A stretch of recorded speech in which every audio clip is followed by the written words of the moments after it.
আসসালামু আলাইকুম। আমি Md.Roman Miah, guest lecturer in finance, now of Miah College. Online ক্লাসে একাদশ শ্রেণীর প্রথম বর্ষের সকল শিক্ষার্থীকে স্বাগত। আমি আশা করি তোমরা সবাই ভালো আছো। ভালো থাকো, সুস্থ থাকো। বাসায় থেকে আমাদের অনলাইন ক্লাসগুলো ফলো করলে আশা করি তোমাদের ক্লাসের অভাবটা পূরণ হবে। তাহলে আজকে আমরা যে বিষয়টি শুরু করব, তোমাদের ফিনান্স বইয়ের তৃতীয় অধ্যায় অর্থের সময় মূল্য। এটা তোমরা অনেকে নবম শ্রেণীতে অনেকবার পড়েছো, হয়তো কেউ বুঝতে পারছো, অনেকে হয়তো অনেকের কাছে কঠিন মনে হয়েছে। অ্যাকচুয়ালি এটা কঠিন না, সহজ বিষয়। শুরুতেই আমরা অর্থের সময় মূল্য বলতে কি বোঝায় সেটার সংখ্যাটা দাঁড় করাবো। সংখ্যাটা হচ্ছে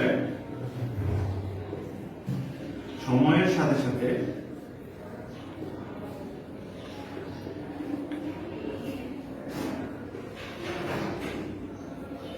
অর্থ মূল্যের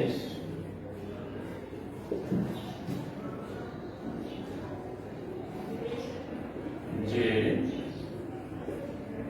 পরিবর্তন হয়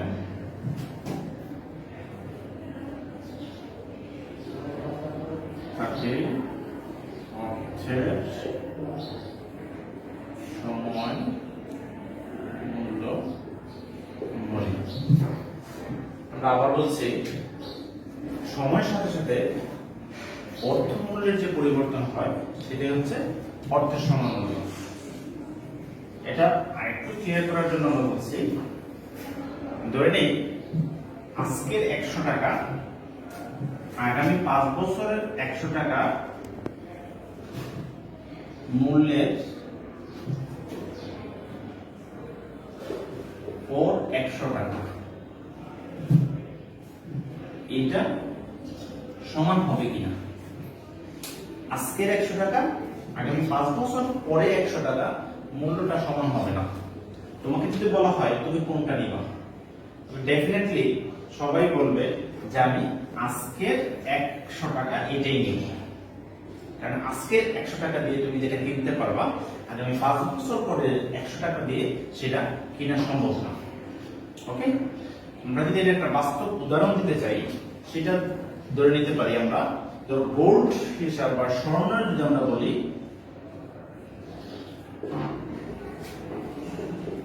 গোল্ড আজ থেকে 20 বছর পূর্বে যদি আমরা ফিরে যাই, গোল্ডের এক ভরি গোল্ডের মূল্য ছিল 5 থেকে 7,000 টাকা। আর বর্তমানে আজকে 2020 সালে সেই গোল্ডের ভ্যালু হচ্ছে 70 থেকে 75,000 টাকা। তাহলে আমরা এটা ভ্যালুয়েশন করতে পারি যে গোল্ডের যে 5 থেকে 7,000 টাকা ছিল আর আজকে 70 থেকে 75,000 টাকা, এই যে অর্থমূল্যের যে পরিবর্তনগুলো হচ্ছে সেটার মূল কারণ হচ্ছে সময়। সময়ের সাথে সাথে অর্থমূল্য যে পরিবর্তন করতেছে সেটি হচ্ছে অর্থের সময় মূল্য। তাহলে আশা করি সংজ্ঞাটা আমরা বুঝতে পারছি। একটু মনে রাখুন। ওকে, তাহলে আমরা নেক্সট সরাসরি আমরা এই চ্যাপ্টারের যে মূল সূত্রগুলো আমাদের যেগুলো লাগবে আমরা সেখানে চলে যাই। আমরা থিওরির মধ্যে শুধু অর্থের সময় মূল্য সংখ্যাটা জানা থাকলেই হবে। ওকে, সূত্রের মধ্যে আমরা প্রথম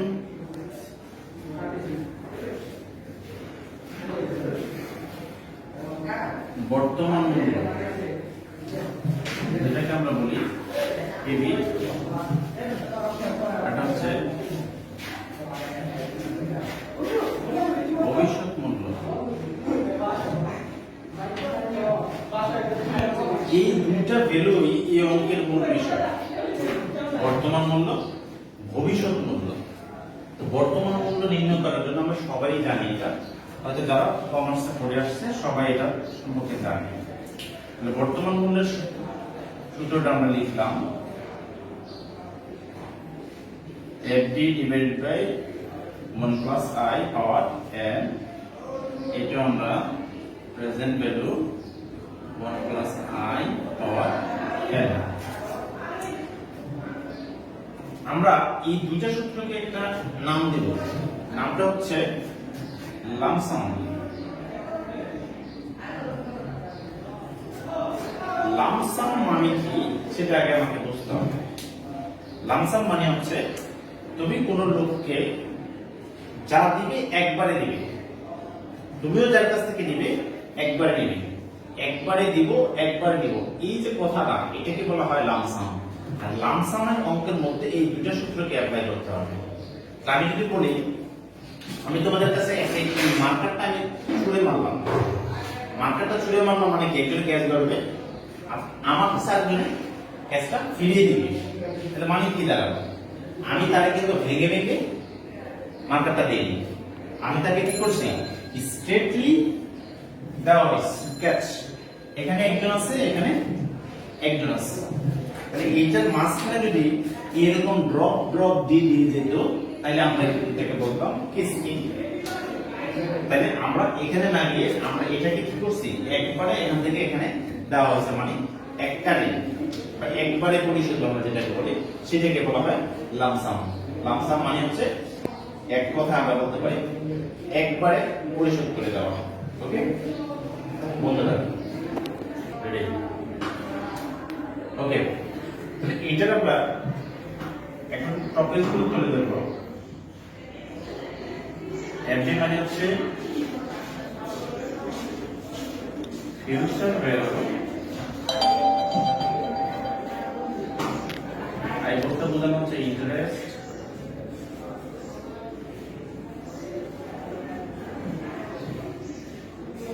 এর মানে হচ্ছে সময়, নাম্বার অফ ইয়ার।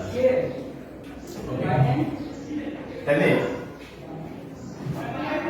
আমাদের এখানে আরেকটা টপিক সিলেক্ট করে সেটা হচ্ছে প্রেজেন্ট ভ্যালু। ওকে, এই বর্তমান মূল্য এবং ভবিষ্যৎ মূল্য আমরা আগে বলছি এই চ্যাপ্টারের মূল বিষয় হচ্ছে এই দুইটা অঙ্ক নিয়ে আমাদের কাজ করতে হবে। প্রেজেন্ট ভ্যালু বলতে আমরা প্রেজেন্ট ভ্যালু কিভাবে বের করব, F A divided by 1 plus I power n। এটা কোন আকারে আছে, এই সূত্রটা আমাদের কোন আকারে আছে, ভাগ আকারে আছে। তাহলে যে কোনো জিনিস যদি আমরা ভাগ করি, ভাগ করলে কি দাঁড়াবে, কমে যাবে।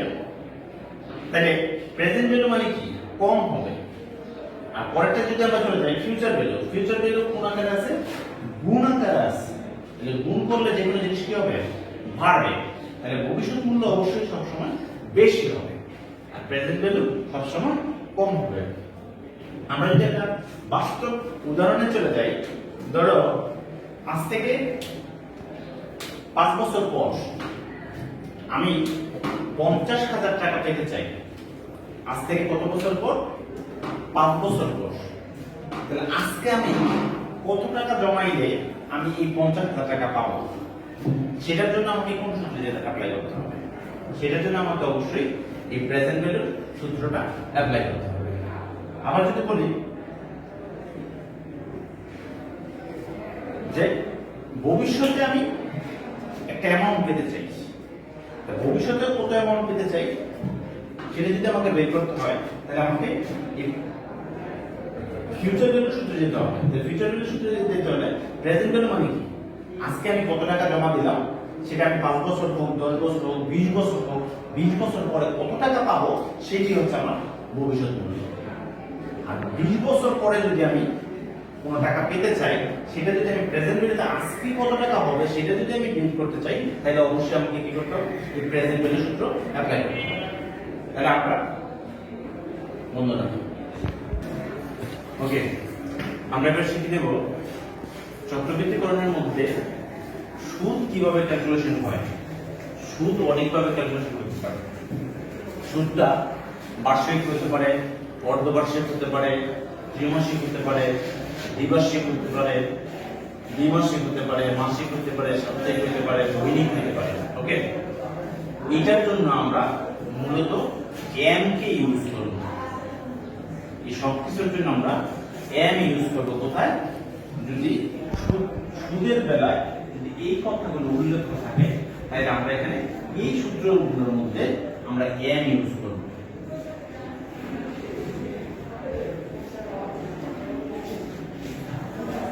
তাহলে আমরা মূলত m সব সূত্রের বেলায় প্রযোজ্য।